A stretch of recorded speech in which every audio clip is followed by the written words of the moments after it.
Para jamaah yang Allah muliakan, ini saya tanya dulu, udah ada yang tahu belum? Ada berapa itu rukun umroh ya? Itu di buku ada, ya. Ada berapa? Yang pertama, nah coba kita lihat rukun umroh ada berapa? Yang pertama apa yang pertama? Niat berihram. Ya. Itu rukun itu. Setelah niat, ya kita tinggal ke Mekah aja. Di Mekah kita tawaf di Ka'bah, di Masjidil Haram 7 putaran, tuh lihat, bisa dilihat. Jadi kita itu rukun umroh itu. Tawaf bagi yang melaksanakannya wajib harus punya wudu, harus berwudu dulu. Jadi bapak-bapak jangan ragu-ragu ke Pak Ustadz Ishak. Kalau batal, bilang aja, Pak Ustadz saya batal, ditungguin insya Allah. Apalagi bagi yang pertama kali, mohon maaf, ini harus bersama-sama, nggak boleh mendahului Pak Ustadz Ishak. Saya mewajibkan bagi para jamaah yang baru pertama kali umroh, jangan menyendiri, nggak boleh. Mesti ikut dengan Ustadz, mesti ikut bareng. Batal, bilang. Karena kita tawaf wajib harus punya wudhu. Bagaimana ketika tawaf baru 3 putaran batal, harus berwudhu dulu. Bilang aja ke Pak Ustadz. Insya Allah sekarang tidak harus ke atas, tidak harus keluar. Di dalam itu di bawah tangga itu ada tempat berwudhu untuk laki-laki, untuk perempuan ada sekarang. Alhamdulillah. Malah kalau memang jauh bisa berwudhu dengan 2-3 dengan 2-3 gelas air zam-zam bisa. Bisa nggak Bapak Ibu? Pernah nggak di Indonesia dengan 2-3 gelas air berwudhu? Belum pernah kita. Bisa boleh jadi Bapak Ibu di sana belajar berwudhu dengan 2-3 gelas air zam-zam diperbolehkan. Seandainya mungkin ada jauh ya tempat wudhunya. Tapi saya lihat setiap di tangga ada di bawahnya itu ada tempat wudhu yang selantai ya dengan Ka'bah. Alhamdulillah. Dan insya Allah Pak Ustadz Joko maupun Pak Ustadz Ishak itu nanti ada mutawif, mutawifnya ada. Besar kemungkinan ada insya Allah. Jadi itu kalau ada mutawif dari Makkah, ya ada ustadznya dari Jakarta, itu enak. Jadi kalau ada yang batal, salah satu itu nemenin, nganter jamaah yang batal. Baru dalam berpuluh-puluh kali saya ikut berhaji, baru tahun kemarin ketatnya luar biasa. Mutawif nggak bisa masuk. Masya Allah itu kemarin. Jadi kami dari Jakarta yang membimbing jamaah langsung sendirian, nggak ada yang bantu. Repotnya kalau ada jamaah yang batal atau jamaah yang hilang. Jadi kalau kita sendiri agak kerepotan. Tapi kalau berdua ada mutawif, ada kita pembimbing dari Jakarta, ada mutawif dari Makkah, itu enak kita saling membantu gitu. Kalau ada yang hilang bisa dicari, nanti yang ini ngebimbing langsung teruskan. Kalau ada yang batal oleh salah satu pembimbing nanti diantar ke tempat wudhu, yang satu terus tawaf menyelesaikan. Nanti nunggu di tempat yang ke arah tempat untuk sa'i insya Allah. Nah itu para jamaah rahimakumullah. Jadi tawaf ini 7 kali dan dimulai dari Hajar Aswad. Hajar Aswad Bapak Ibu nanti lihat di Makkah, nanti itu ada ada lampu hijau itu dari situ. Startnya di situ. Selesai 7 kali di situ lagi. Ya. Ini rukun umroh ini mesti berwudu, kita hati-hati. Dan kita mohon maaf Bapak Ibu para jamaah, jangan ikut-ikutan kita. Ketika tawaf itu selfie-selfiean, nggak boleh. Ya, jadi foto ini bikin video. Kita kan ya kudu sambil berdoa, sambil berzikir. Sekalipun di dalam tawaf tidak ada yang diwajibkan doa tertentu, nggak ada. Intinya kita selalu berzikir dan berdoa. Dan harus berwudu. Selesai 7 putaran, disunahkan kita semuanya salat sunat tawaf 2 rakaat. Salat apa? Salat sunat tawaf 2 putaran, 2 kali, 2 rakaat maksud saya. Berdoa, habis berdoa nanti oleh para pembimbing diajak dibawa ke tempat sa'i untuk sa'i. Ini rukun, harus tahu nih kita. Rukun umroh itu sa'i rukun, harus dikerjakan. Nggak bisa berjalan, didorong. Mudah-mudahan para jamaah bisa sehat walafiat ya. Kecuali yang lanjut usia harus didorong, kasihan, nggak apa-apa. Berapa kali kita sa'i? 7 kali, coba kita lihat. Pertama, dari mana kita mulai sa'i? Dari Sofa. Dari Sofa kita menuju ke Marwah 1 kali itu. Dari Marwah ke Sofa udah berapa kali? 2 kali. Dari Sofa ke Marwah sekali, dari Marwah ke Sofa 2 kali. Iya. Dari Sofa lagi ke Marwah udah berapa tuh? 3. Dari Marwah ke Sofa 4. Dari Sofa ke Marwah lagi 5. Dari Marwah ke Sofa 6 berakhir. Dari Sofa ke Marwah berakhir di Marwah yang keberapa? Yang ke-7. Udah, kita kumpul keluar dan bawa apa namanya, gunting untuk menggunting, untuk digunting rambut minimal 3 helai. Minimal 3 helai dipotong rambutnya. Udah dipotong 3 helai, udah selesai umroh kita. Kurang lebih mengerjakan umroh di bukan musim haji, insya Allah cukup 2 jam selesai. Udah selesai. Kalau udah dipotong rambutnya, udah kita ke hotel bebas pakai pakaian seperti biasa lagi. Tapi ini mohon maaf Bapak Ibu, ada jamaah mungkin karena pertama kali ya, ini makanya perlu cerewet di para pembimbing, diingatkan. Kalau sudah yang dari Jakarta Jeddah itu kan udah pakai ihram kita di pesawat, udah niat berihram kita semuanya, udah dalam keadaan berumroh semuanya kita. Begitu dari Jeddah ke Mekah ke Hotel Hilton, itu Bapak Ibu para jamaah jangan sembarang mengganti pakaian. Nggak boleh pakai anduk, pakai daleman, terus pakai kain ihram lagi, nggak boleh. Pakai kain ihram aja. Kalau belum umroh, belum tawaf dan sa'i dan belum tahallul, nggak boleh. Atau mungkin yang dari Madinah, kan udah pakai ihram nih di kereta kita, pakai kain ihram. Nyampe Mekah, nyampe ke hotel, itu banyak yang ganti kain ihram, pakai baju, pakai kaos, itu kena jam gitu. Hati-hati itu, kita saling mengingatkan. Terutama ya para ustadz nanti di bis kasih tahu. Hati-hati bapak-bapak, ibu-ibu, kita sedang berihram, nanti nyampe hotel di Makkah jangan pakai ganti baju biasa atau pakai kaos, nggak boleh. Jangan dulu, kalau belum tawaf dan sa'i. Kalau tawaf dan sa'i udah tahallul, udah malam itu juga. Insya Allah kita nyampe ke hotel, insya Allah sudah pakai pakaian bebas. Kayak ihram udah ditaruh sama kita. Dan insya Allah para jamaah insya Allah akan melaksanakan ibadah umroh, dilaksanakan ya dibimbing oleh para pembimbing itu 2 kali selama di Makkah insya Allah. Tapi seandainya mau umroh 2-3 kali, 4 kali silakan aja. Tapi travel ya bertugas untuk membimbing para jamaah itu umrohnya 2 kali. Gitu ya. Yang pertama mungkin buat diri sendiri, boleh. Yang kedua mungkin buat badal. Badal mungkin apa badal umroh buat ayah atau buat ibu atau kakek atau nenek.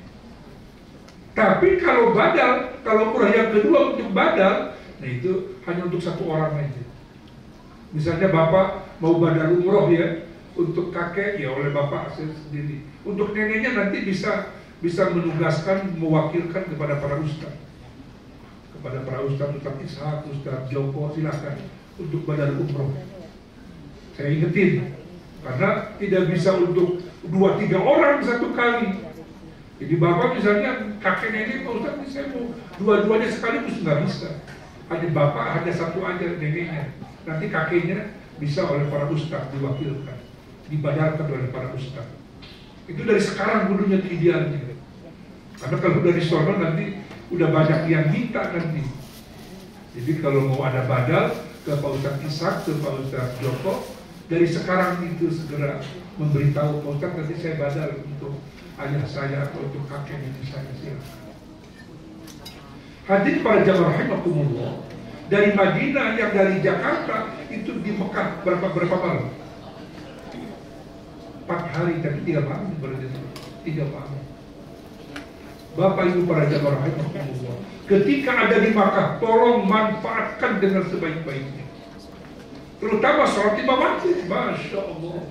Itu sholat 5 waktu di Masjidil Haram, pahalanya berlipat-lipat 100.000 kali. Masya Allah. Makanya pantas umat Nabi Muhammad itu paling dulu masuk surga. Kenapa ya? Pendek umurnya, tapi balasan ibadahnya dari Allah sampai 100.000 kali di Masjidil Haram. Jadi kalau Bapak Ibu meninggalkan 1 kali, kerugiannya luar biasa. 100.000 kali itu berapa hari, berapa tahun, berapa ratus tahun itu. Selama di Makkah, tolong Bapak Ibu, banyak itikaf, banyak ada di Masjidil Haram, niat itikaf.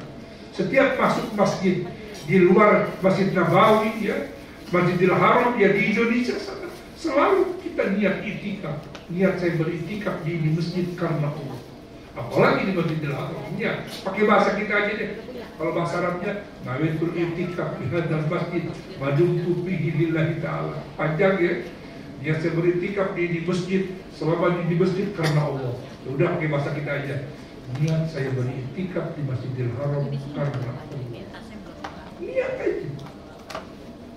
Beda-beda tuh pahala. Kalau dia di Masjidil Haram nggak niat itikaf, pahalanya nggak dapat kalau nggak niat. Tapi kalau niat, insya Allah pahalanya dapat dari Allah Subhanahu wa Ta'ala.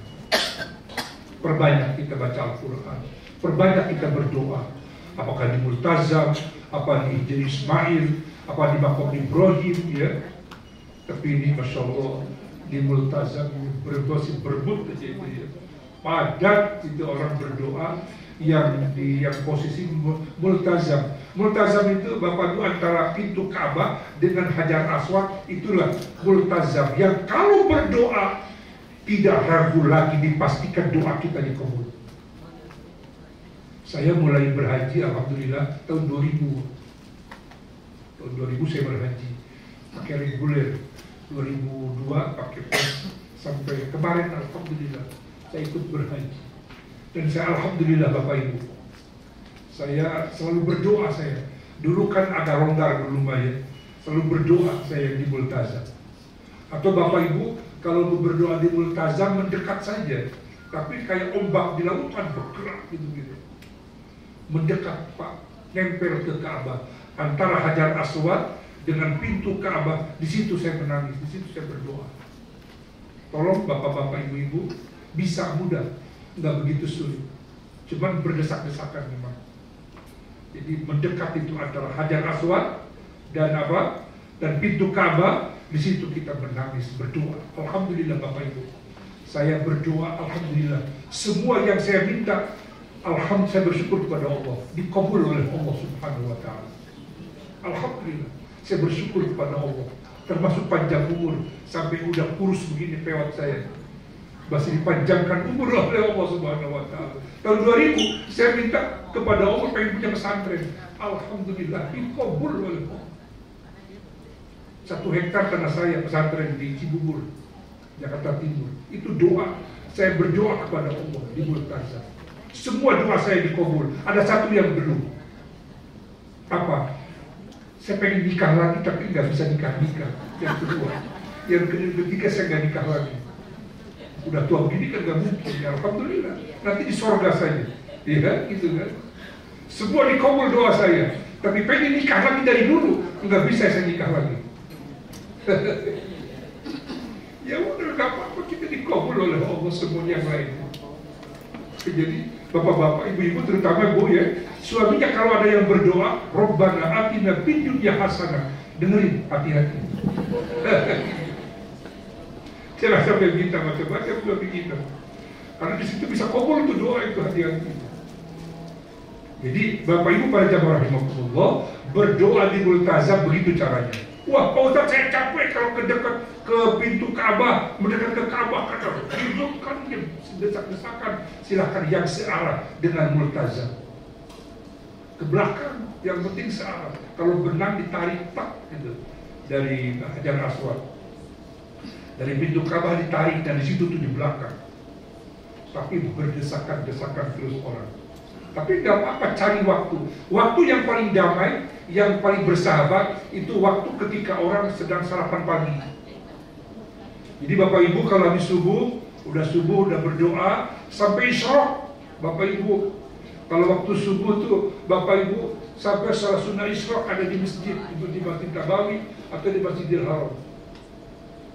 Jadi kalau habis sholat subuh, jangan langsung pulang, berdoa dulu, wirid dulu, baca Al-Quran dulu. Sampai kapan? Sampai syuruk, sampai terbit, ya, sampai terbit matahari. Itu kurang lebih dari azan subuh 1,5 jam. Jadi pedomannya azan subuh, kan azan subuh berubah-berubah. Nah dihitung dari azan subuh 1,5 jam, insya Allah masuk waktu sholat sunnah isyraq. Kata Nabi, orang yang sholat sunnah isyraq oleh Allah diberikan pahala seperti beribadah haji dan umroh. Gede pahalanya. Bapak Ibu, di Indonesia sekarang suka ngerjain ke sholat sunnah isyraq? Enggak ya?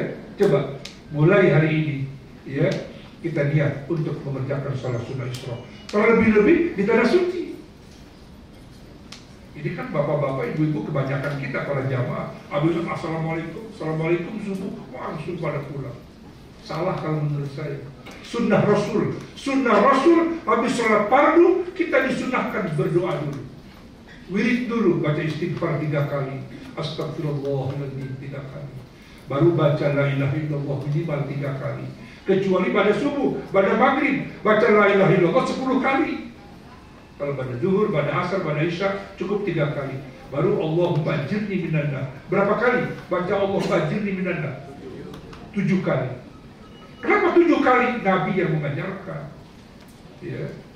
Jadi kata para ulama, kenapa 7 kali Nabi baca Allahumma ajirni minannar? Ya Allah, selamatkan aku dari siksa api neraka. Pintu neraka ada 7 kata para ulama. Benar.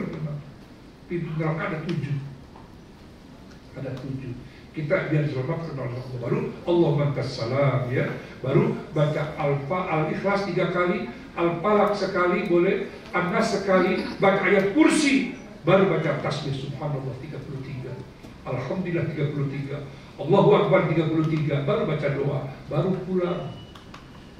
Ini para jamaah kebanyakan beres salam langsung pada pulang. Padahal doa yang mustajab, doa yang ragu dikabul oleh Allah, doa sesudah sholat fardu, apalagi di tanah suci. Tolong Bapak Ibu ya, biar sabar kalau ingin mendapatkan sesuatu yang berharga dari Allah Subhanahu wa Ta'ala. Jadi ini sholat sunnah isyraq nih ya. Kalau di Masjidil Haram, Masjid Nabawi ada itu, ada jam yang menunjukkan isyraq, ada. Atau mungkin Bapak Ibu di internet bisa dilihat jam berapa isyraq, nah di situ waktu isyraq di situ bisa dilihat. Jangan diabaikan oleh kita. Salat sunnah isyraq 2 rakaat, pahalanya seperti beribadah haji dan beribadah umroh. Tolong kerjakan ya. Dan di sana insya Allah kita ada sholat janazah. Ada apa? Sholat janazah setiap waktu itu ada 5 orang, 6 orang, 10 orang itu yang meninggal. Jadi kita jangan diabaikan itu, jangan ditinggal, ikut sholat janazah. Udah bisa belum sholat janazah? Kita jarang kerjain ya, apalagi ibu-ibu. Padahal sholat janazah itu bukan laki-laki doang. Ibu-ibu pun dianjurkan, diperbolehkan. Bahkan pahalanya orang yang mengerjakan sholat janazah itu oleh Allah diberikan 1 qirot pahala dari Allah. Kalau mengantarkan jenazah ke kuburan 2 qirot berarti pahala dari Allah. Besar pahalanya. Para sahabat ditanya, 1 qirot itu berapa besar, berapa seperti apa 1 qirot? Kata para sahabat, 1 qirot itu adalah emas sebesar gunung Uhud. Orang yang ikut sholat janazah di tanah suci atau di tanah air, siapa saja yang meninggalnya, enggak kenal pun tidak apa-apa, dia diberi pahala oleh Allah, mendapatkan pahala 1 qirot. mengantarkan jenazah ke kuburan 2 kilo. Ini berarti emas besar banget diberi oleh pahala oleh Allah pada sholat jenazah. Tapi saya mengikuti di Jawa Barat, di Jakarta, Betawi itu ibu-ibu pada nggak mau sholat jenazah. Padahal pahalanya besar.